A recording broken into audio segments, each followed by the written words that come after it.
সংসদের 10ম অধিবেশনের প্রথম বক্তব্য রাখবেন মিস্টার হারুন। মাননীয় সদস্য, আপনার সময় 2 মিনিট।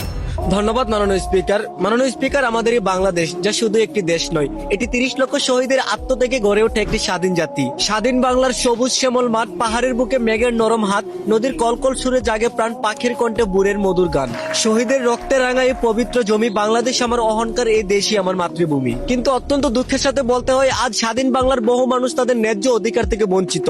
ন্যায়ের পক্ষে কথা বললে নিরাপত্তার নিশ্চয়তা হারানো সহ সঠিক বিচার না পাওয়া এদেশের মানুষের মন থেকে দেশাত্মবোধ, শান্তি আর বিশ্বাস হারিয়ে যাচ্ছে। মাননীয় স্পিকার, আজ আমি এদেশের জনগণের স্বার্থ সংশ্লিষ্ট কিছু গুরুত্বপূর্ণ সমস্যা এবং দুঃখজনক বাস্তবতা এই সংসদে তুলে ধরতে চাই। দেশের আর্থিক খাতের নানা সংকট ও অনিয়মে সাধারণ মানুষ আজ উদ্বিগ্ন। প্রবাসীরা কঠোর পরিশ্রম করে দেশে অর্থ পাঠান, অথচ অনেক গ্রাহকরা জরুরি প্রয়োজনের সময় তাদের জমাকৃত টাকা তুলতে গেলে নানান ভোগান্তির মুখে পড়তে হয়। এসব পরিস্থিতি মানুষের মাঝে ব্যাংকিং ব্যবস্থার প্রতি আস্থা ও বিশ্বাস কমিয়ে দিচ্ছে। মাননীয় স্পিকার, বেকারত্বের ভয়াবহতা আর মাদকের বিস্তার আমাদের সমাজকে ধ্বংসের দিকে ঢেলে দিচ্ছে। এদেশে বর্তমানে বেকারত্বের সংখ্যা প্রায় 30 লাখেরও ঊর্ধ্বে, যার 50% মাদক ব্যবসা আর চুরি ডাকাতি ছিনতাইয়ের কাজে নিয়োজিত। মাননীয় স্পিকার, আর যে মহান দেশে এত এত বেকারত্ব আর লক্ষ লক্ষ মাদক ব্যবসায়ী থাকতে পারে, আর যাই হোক, সেই দেশ কখনো উন্নয়নের মুখ দেখতে পারবে না। মাননীয় স্পিকার, আজ দেশের সার্বিক পরিস্থিতির দিকে তাকালে একের পর এক হৃদয়বিদারক ঘটনার চিত্র ফুটে ওঠে। রায়পুর গৌড়ান রোডে একই পরিবারের 4 সদস্যকে নৃশংসভাবে হত্যার মতো মর্মান্তিক দুর্ঘটনা আমাদের হৃদয়ে নাড়া দিয়ে ওঠে। মাননীয় স্পিকার, এরকম ঘটনা দেশের বিভিন্ন স্থানে বারবার ঘটছে। জনগণ জানতে চায়, এসব অপরাধ প্রতিরোধে কার্যকর পদক্ষেপ কোথায়,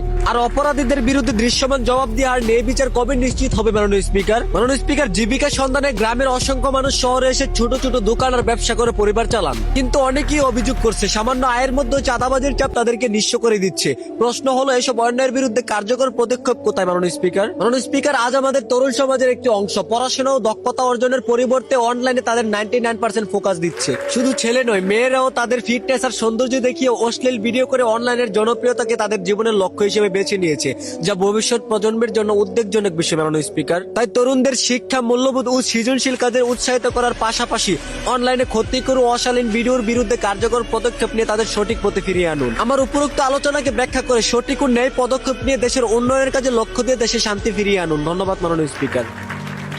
সংসদের 10ম অধিবেশনের দ্বিতীয়বারের মতো বক্তব্য রাখবেন মিস্টার দুলাল। মাননীয় সদস্য, আপনার সময় 2 মিনিট। ধন্যবাদ মাননীয় স্পিকার, গভীর দুঃখের সাথে বলতে হয়, এদেশে প্রতিনিয়ত ঘটে যাওয়া কিছু হৃদয়বিদারক ঘটনা আমাদের বিবেককে নাড়া দিচ্ছে। যেসব ঘটনা শুধু মানুষের নিরাপত্তাই নয়, বরং ধীরে ধীরে আমাদের সমাজ ও রাষ্ট্রকে ধ্বংসের দিকে ঠেলে দিচ্ছে। মাননীয় স্পিকার, আমরা প্রায় 4.5 মাস হলো জনগণের ভোটের মাধ্যমে এই মহান সংসদে এসেছি, কিন্তু দুঃখের বিষয় হলো জনগণের প্রত্যাশা অনুযায়ী উল্লেখযোগ্য কোনো পরিবর্তন আনতে পারিনি, যার কারণে জনগণের মুখে আজও হাসি ফুটেনি। মাননীয় স্পিকার, যেখানে সরকার ও বিরোধী দল কাঁধে কাঁধ মিলিয়ে দেশের উন্নয়ন নিয়ে কাজ করার কথা ছিল, সেখানে আমরা একে অপরকে রাজনৈতিকভাবে দুর্বল করার প্রতিযোগিতা নিয়ে ব্যস্ত।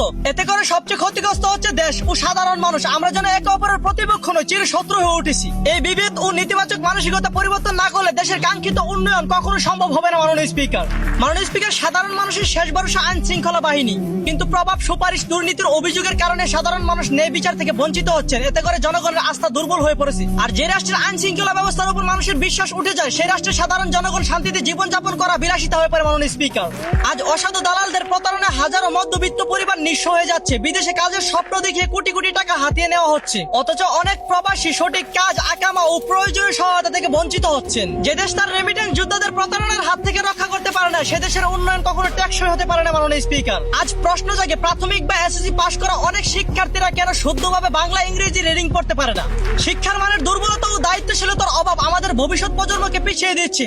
শিক্ষার মান উন্নয়ন ছাড়া দক্ষ ও যোগ্য জাতি গঠন করা সম্ভব না। এই শিক্ষার অভাবে আমাদের দেশ আজ এই অধপতনের দিকে। মাননীয় স্পিকার, দেশের অর্থনীতির প্রধান ভিত্তি হলো ব্যাংকিং খাত। মানুষের কষ্টার্জিত অর্থের নিরাপদ আশ্রয় হওয়ার কথা ছিল এই খাতের, কিন্তু বিভিন্ন অনিয়ম, দুর্নীতি, অর্থ আত্মসাৎ ও পাচারের ঘটনায় মানুষের আস্থা ক্ষতিগ্রস্ত হচ্ছে। জনগণের সেবায় দায়িত্ব থাকায় কেউ যদি নিজের স্বার্থকে দেশের স্বার্থের ঊর্ধ্বে রাখেন, তাহলে এই দেশ কখনো উন্নত হবে না। মাননীয় স্পিকার, এদেশে জাতীয় পরিচয়পত্র করতে ভোগান্তি, পাসপোর্ট করতে ভোগান্তি, এমনকি জন্ম নিবন্ধন করতে গেলেও ভোগান্তি। সাধারণ মানুষ মৌলিক সরকারি সেবা পেতে যদি এত দুর্ভোগে পড়েন, তাহলে রাষ্ট্রের প্রতি তাদের কিভাবে আস্থা দৃঢ় হবে? এটা আমার প্রশ্ন। এই প্রশ্ন যেন প্রশ্নই না থাকে, আশা করি উত্তর পাবো। মাননীয় স্পিকার, পরিশেষে একটা কথাই বলতে চাই, দলমত নির্বিশেষে আমাদের একমাত্র লক্ষ্য হওয়া উচিত একটি দুর্নীতিমুক্ত, ন্যায়ভিত্তিক, সুশাসিত ও উন্নত বাংলাদেশ গড়ে তোলা। জনগণ আমাদের বিরুদ্ধে সমাধান দেখতে চাই। আসলে আমরা সবাই মিলে সেই দায়িত্ব পালন করে দেশে শান্তি ফিরে আনি। ধন্যবাদ মাননীয় স্পিকার।